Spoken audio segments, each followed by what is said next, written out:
บ่ลาวเคยเห็นบ่ลาวเต้นจนลืมพอทักทายไอ้ลาวเนาะว่านี่นะ บ่ได้เด้อไอ้เกิงนางร้อยนี่เต้นแบบเอามันแห้งจนลืมพอทักทายบ่ลาวกินลายอ๋อ ขอบ่ได้ขอเลยบ่ได้กินหลายเมนูหันเย็ดหันเต็มโจ๊ก โอ้แบบกินบ่ได้หลายแต่ว่าเขาลิ้นให้เต็มจอ อันนี้เฮ็ดกันเอาเจ้าซำนี้ขอซำนั้น อ๋อ เอาช่วงกันเมนูเอากินได้กินแต่ของเมาขอ แข่งกันดื่มนี่แข่งกันยกจอกนี่บ่ แม่น อ๋อ ขอว่าบ่ได้ เจ้าก็เก่งแท้ มีเอาไปนี่เย็ดให้ลิ้นให้เลย ขอกันเมา บ่เขากินเบียร์เนี่ยเขากินยังไงสมมุติว่าเขาลิ้นเต็มจอกให้แล้วเขาต้องกินบาเดียวให้เบิดเลยบ่ ขอบ่หมด เลยเฮากินเทอละน้อย เท่าน้อย จักข่อยบ่ฮู้เด้เนี่ยข่อยถามข่อยเห็นเขาลิ้นให้ข่อยคิดว่ากินบาดเดียวเบิดเลย บ่หมด ก็ยังมาเห็นพอจุลูนคือกันแหล้วเนาะเพิ่นก็ดีกับ ข้าวบ่นุ่ม ฮะ ข้าวบ่คือนม คันพ่อก็สิเท่าเด้อ เขาไปเห็นน่ะ เดี๋ยวเจ้าสิได้เห็นตัวจริงข่อยก็ยังบ่เห็นคุยกับเพิ่นสิเขา5-6 เดือนแล้วยังบ่เห็นเพิ่นจักเทื่อ เคยสิเห็นหน้าตา ในรูปก็บ่มีในเฟซก็บ่มีใน LINE ก็บ่มีเพิ่นมีแต่ เขาอยาก ชื่อ เห็นมื้อนี้เลย อยากเห็นมื้อนี้เลย ตื่นเต้นบ่ เจ้าเสร็จข่อยสิถามเจ้าก่อนคันเพิ่นมาเจ้าเสร็จจังไดก่อนทำอิบเห็นหน้าเพิ่นลงจากรถนี่เอาข่อยสิถามข่อยสิแนะนำเจ้าคันว่าเจ้าเฮ็ดบ่เป็น ค่อยบ่เป็น บ่เป็นบ่ จะทำตรงๆ จะให้ข่อยบอกให้บ่ นี่ จะถ้าเห็นเพิ่นย่างมาติดรถปู๊ดคือรถเพิ่นย่างทักทายสบายดีพ่อแม่พี่น้องเบิดสุขุสุคนที่เคารพเส้นเก่าเส้นเคยยินดีต้อนรับเข้าสู่ช่องเบาน้องในช่วงเช้ามื้อนี้มาหาน้องร้อยคือเก่าพ่อแม่พี่น้องหลังจากที่เมื่อวานนี้ก็เห็นไอ้ลาวเพิ่นมาหาเนาะเห็นน้องร้อยเต้นอยู่โอ้ยตั้งแต่เช้าจนฮอดแรงจนประมาณบ่าย2ประมาณนี้แหละเบาน้องมาแต่ไปมอบข้าวสารให้เห็นเขาเจ้าเลิกหันนะเห็นเขาเจ้าเลิกก็เห็นน้องร้อยเลิกคือกันเพิ่นมีความสุขเนาะคล้ายๆว่าให้เพิ่นปลดปล่อยเนี่ยเพิ่นก็บ่ได้ม่วนบ่ได้ชื่นมันจะหลายเติบเลยแหละตั้งแต่เฮือนหลังพุ่นมาอยู่หลังนี่ก็มีโรคขาพยาธิประจำตัวก็ให้เพิ่นปลดปล่อยให้เพิ่นเพิ่นว่าล่าเริงสิให้อมทุกข์อยู่ตลอดเนาะพี่น้องให้กำลังใจกันนั่นแหละเห็นเรามีความสุขบางคนก็ว่าเห็นน้องร้อยมีความสุขบางคนก็ยิ้มเห็นน้องร้อยเต้นบางคนก็ยิ้ม บ่น้องก็ยังยิ้มน้องร้อยเต้นจังสั่นเลย เอาให้กำลังใจเพิ่นพี่น้องเดี๋ยวไปสัมภาษณ์ว่าเมื่อวานนี้มีความสุขหลายส่ำใด เนาะอันนี้ไอ้เกิงเพิ่นกำลังแทแม่เบี้ยอยู่เพิ่นบ่ใส่เสื้อบ่น้องก็เลยบ่ได้ถ่ายเพิ่นดอกไปพี่น้องเพิ่นกำลังเฮ็ดอยู่เฮ็ดกินไอ้เกิงไปหาหน่อไม้เพิ่นว่าได้หน่อไม้ก็หลายเติบก็เต็มหม้อบรรยากาศตอนเช้าได้พี่น้องบ่น้องก็สิไปพูดแหละไปมอบอันให้เพิ่นยังก็ไปประกอบตีนรอรถเข็นก่อนสิฮอดพุ่นบ่น้องก็ได้มาแวโอ้สะอาดสะอ้างอะไรพี่น้องเอ้ยว้าตะสะอาดหูสะอาดตาเด้อเฮือนน้องร้อยนี่บอกแห้งๆให้บุญมีตื่นกันจะได้เห็นบุญมียังเหลือติดเตียงเด้อน้องร้อยเด้ออันนี้แหละคันกะลางเฮือนเพิ่นสูงนี่โอ้คือสิคักพี่น้องเนาะกะลางเฮือนเพิ่นสูงนี่มันได้มาพักผ่อนอยู่ตารางพร้อมสะอาดเด้อพี่น้องเด้อสะอาดคักโอ้เบิ่งนี่โอ้ยหมักม่วงเพิ่นติดดอกออกผลแล้วติดยอดออกผลแล้วพี่น้องยอดปงขึ้นเด้อนี่บ่มีคำว่าเหี่ยวเพิ่นฮดคู่มือแหละมันไกลน้ำตัวสะอาดเด้อพี่น้องสะอาดสิแปลกๆสิแม่นมีผู้ใดสิมาหาบ่เนาะนี่โอ้ยเนาะปกติบ่เห็นว่า สะอาดแบบนี้มื้อนี้สุดยอดเลยถามเพิ่นทั้งเพิ่นนั่งเศร้าๆอยู่เบิ่งกลางเฮือนเพิ่นผู้พ่อพี่น้องเอ้ยสะอาดแบบนี้เป็นแต่มุดเข้าไปทางในอยู่เป็นแต่โอ้บุญมีตื่นแล้วบุญมีเหี่ยวอ้าวบ่เปลี่ยนให้เราบ่สบายดีห้อยอย่าจับผ้าจังซั่นติย่านได้นี่ สบายดีค่ะ โดยสบายดีบ่าวน้องได้บ่แม่นพอจรูน สบายดีพอจรูน เป็นจะได้บ้านนี่เฮ็ดหยังอยู่เฮ็ดหยังกิน ตาย เจ้าตอนนี้เฮ็ดหยังกินอยู่ แค่นั้นไหม แกงหน้ำไม้ไอ้เกิงไปหาบ่อืมเฮ็ดกินให้ผัวนะ ไม่ เออก็ดี กินเพลเลยกินเช้านี่ กินเพลง กินเพลเมื่อวานนี่คือว่ามีความสุขอะไรบ่เมื่อวานนี่เต้นจนลืมผัวลืมลูกเลยบ่ เพื่อพอเอง ผัวจะเอาต่อมีผู้เต้นเกี่ยวนํบ่เมื่อวานนี่บ่มี ยิ่งทุกอย่าง มีคือกันโอ้พอดีเห็นว่านี่ตั้งแต่จักโมงตั้งแต่เช้าบ่ แต่เช้า ป้าบ่เมื่อยเลยบ่ มันหอดบายพุ่น จนฮอดบ่าย พอกันมาวัดดีเจ้ เจ้าก็กินได้ใช่บ่เบียร์ กินได้ เจ้ากินจักจอกว่านี่ ปากอะไร กินจักจอกว่านี่ โอ้ยลายตัว ป้าเจ้าเก่งนี่ดิฉันข่อยบ่เก่งได้ข่อยจอกเดียวน่ะวินเบิดแผ่นดินปีนเลย ว้าวก็เคยกินแต่ เออเคยกินแต่เป็นสาวบ่ผิดโลกจะบ่กินนั่นแบบน่ะ ว้าว เออดีเห็นพ่อแม่ FC เพิ่นน่ะโอ้ยเห็นน้องร้อยเต้นก็เป็นแต่มีความสุขนํยิ้มนํบางคนก็ว่าต่างแต่ว่าไอ้เกิงบ่ได้มาพรเกี่ยวนํเนาะ บ่ได้เต้นเกี่ยวนํ หมอ เต้นแต่ผู้หญิงบ่ เอ้ยเจ้าก็บ่ได้เต้นแบบซิดหัวเลยแบบผมยองเลย บัดอันบุญเพลงบุญนี้ผู้ใดเบิ่งจ้ะผัวจะบ่ แม่ ไอ้เกิงเบิ่งว่านี่บุญเพลงบ่ได้แต่งนำบ่ว่านี่ อ๋อ อืมดีมีความสุขล่าเริงนี่เมื่อวานนี้คือสิมีความสุขที่สุดในโลกนี่เนาะ ปลดปล่อยบ่ ปอย บ่ได้เต้นแบบนี้มาจักปีเลย ลายคือ ตั้งแต่เอาไอ้เกิงมานี่บ่เจ้าคิดว่า สงกราร ปีกายนี่ ปีกาย ปีกายนี่บ่ได้ลิ้นบ่แม่นบ่ มาลิน เนาะ ปีกาย ปีสมัยอยู่เฮือนเก่าเพิ่นว่า แม่น เนาะสมัยนั้นก็ปีกายนี่ค่าเฮ็ดเฮือนนี่เนาะอืมโอ้ยตะเพิ่นน่ะเต้นเมื่อวานนี่จนลืมฮอดผัวฮอดลูกเพิ่นแล้วเพิ่นน่ะลืมฮอดพ่อเฒ่าแม่เฒ่าแล้ว มันม่วนเนาะเพิ่นน่ะปลดปล่อยอันความทุกข์อยู่ในใจนะนั่นคือบาทิดบางใบบ่เห็นในคลิปจ้ะ คลิปเคยเห็นยัง คอยพรเมื่อวาน อยู่คลิปบ่าวลาวพุ่น ชิบลาว เคยเห็นบ่าวลาวเต้นจนลืมพอทักทายไอ้ลาวเนาะว่านี่นะ บ่ได้เด้อไอ้เกิงนางร้อยนี่เต้นแบบ เอามันแห้งจนลืมพอทักทายบ่าวลาว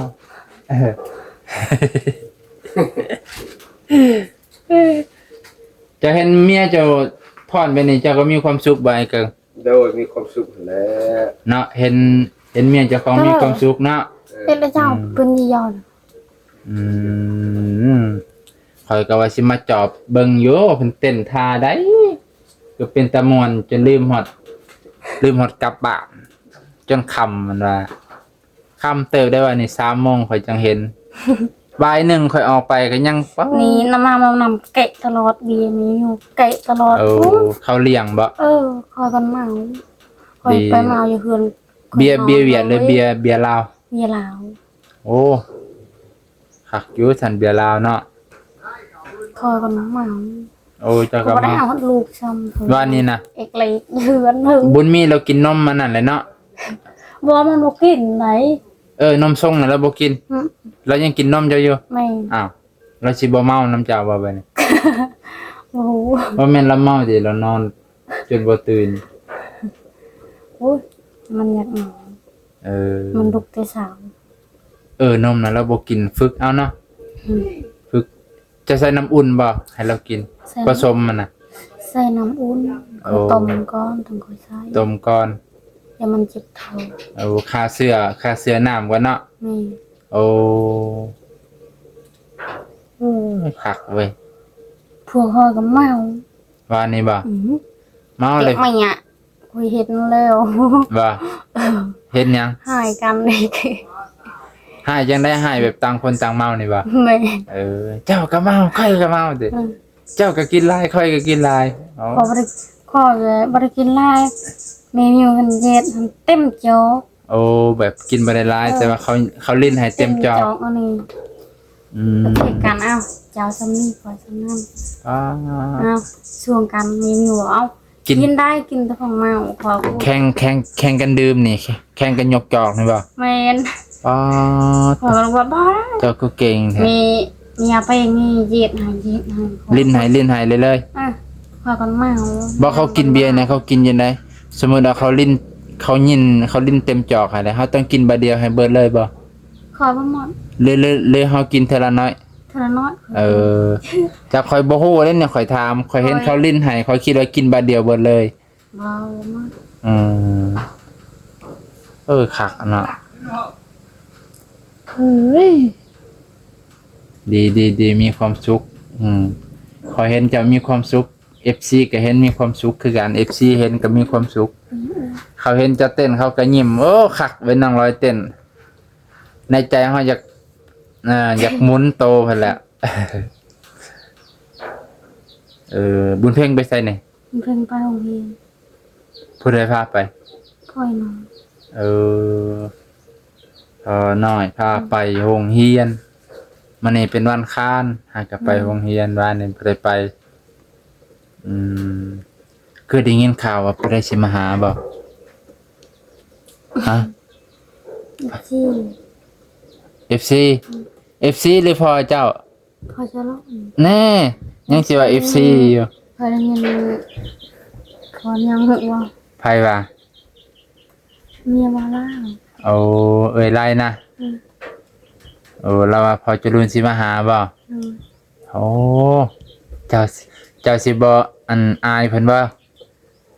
ฮะ อ่า ส่วนมากมื้อใดน่ะมามื้อใด วันเสาร์อะ เช้าหรือศุกร์ เคยได้ยินอะไรวาลา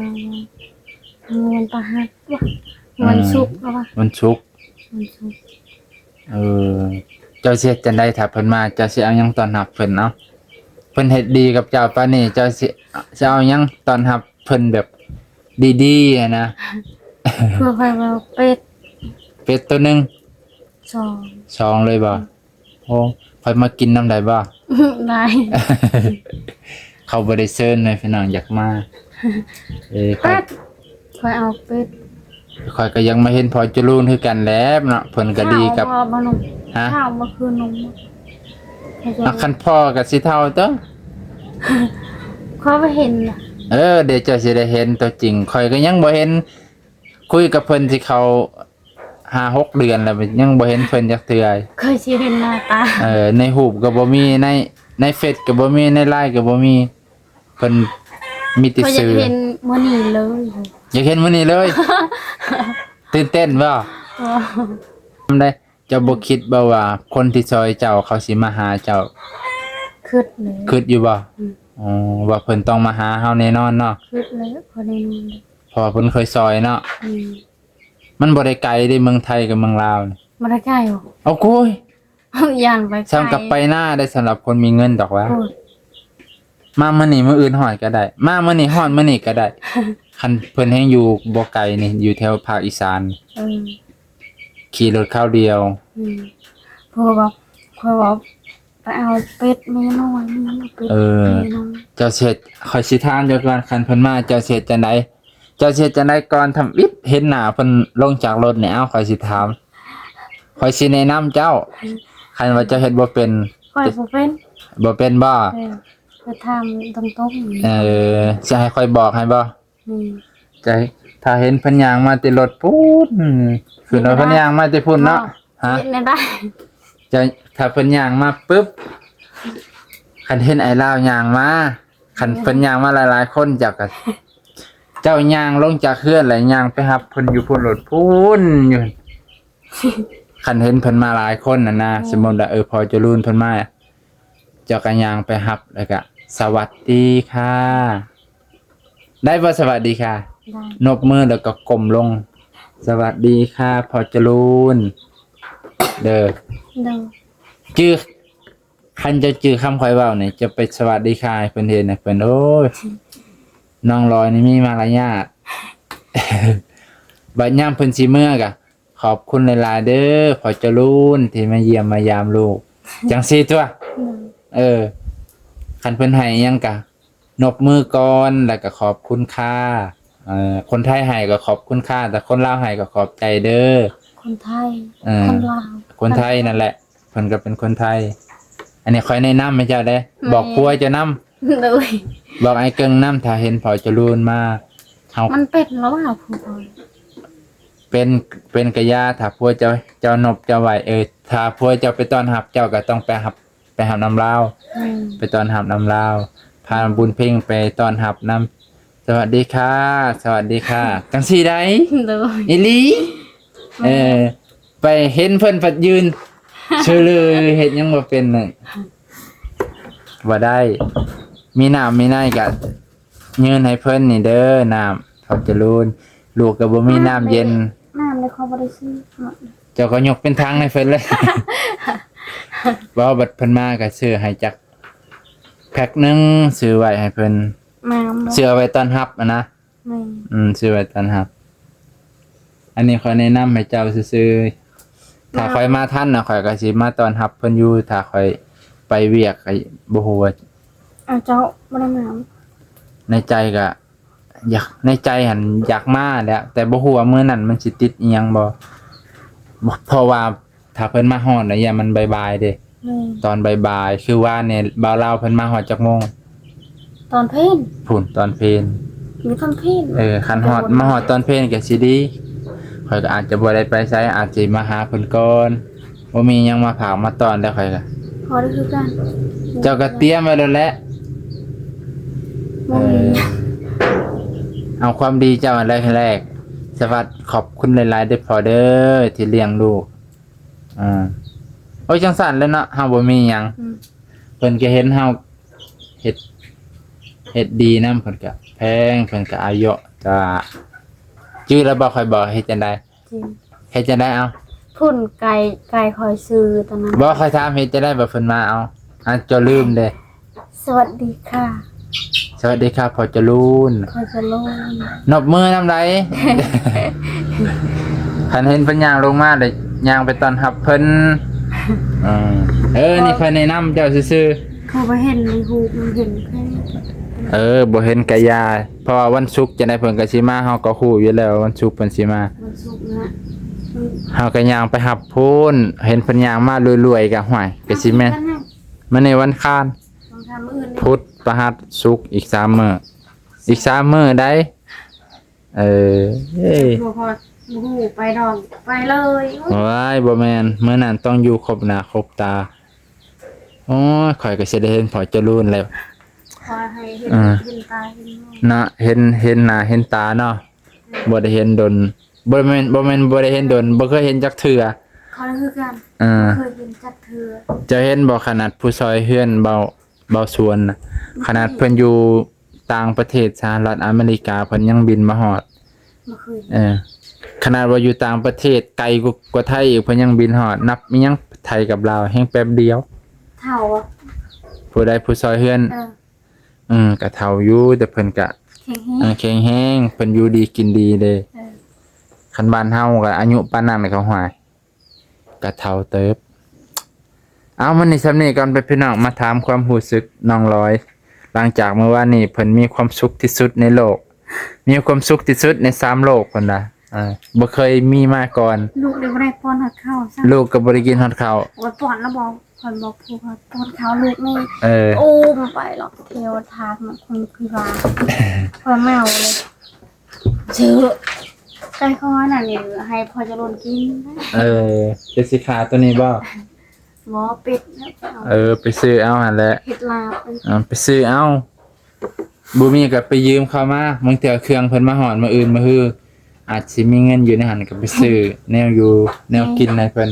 ซื้อให้กินแล้วพอมา พอมาก็ซื้อให้ตอนรับขับสู่นั่นแหละ ซื้อน้ำไหม ซื้อน้ำแพ็คหนึง มีเพื่อนเลยเนี่ย ดีแล้วคิดดีแล้วคิดดีแล้วต แล้ว อน คิด รับ ในใจ เพิ่น เลยที่คืนนี่ ว่าเพิ่นต้องมาบ่ เออเอาพี่น้องเอาขอมอกขอบใจ พ่อแม่พี่น้องเบิดซ้ำนี่แหละ มาโอ้ล้มน้ำเพิ่น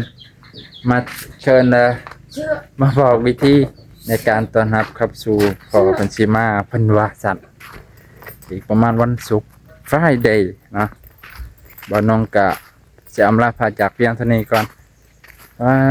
ต่อไปพี่น้องอากาศช่วงนี้กะฮ้อนคือเก่าฝนสิตกกับบ่ตกจักเทื่อพี่น้องลมพัดไปทางอื่นเบิดว่าสิได้กินสัตว์นาชนิดอึ่งเผาอึ่งยางบ่ได้กินมืดครึ้มยังก็คืนแล้วบัดนี้ลมมันพัดไปเบิด มันไปตกบ่งอื่นฝนนี่มันไปตกบอนเขาเจ้าเฮ็ดหน้าปังหมองใดที่เขาเจ้ากำลังสิเกี่ยวข้าวนี่มันตกบ่หั่นแหละบอนแรกๆมื้อนี้มันบ่ตกดอกเนาะจะแม่นว่าถูกคว่ำซะเด้ฝนนี่ก็เอาเพื่อนพี่น้องมื้อนี้ก็สิซ้ำนี่แหละตอนเช้าๆขอบพระคุณหลายๆที่รับชมตั้งแต่ต้นจนจบเบิดสุขูสุคนพ่อแม่พี่น้องป้าลุงที่ให้กำลังใจบ่ว่าอยู่ในประเทศและนอกประเทศขอบพระคุณหลายๆเด้ออยู่ดีมีแรงสุขภาพแข็งแรงเบิดสุขูสุคนขอบพระคุณหลายๆครับขอบมกขอบใจเอ้ยมานี่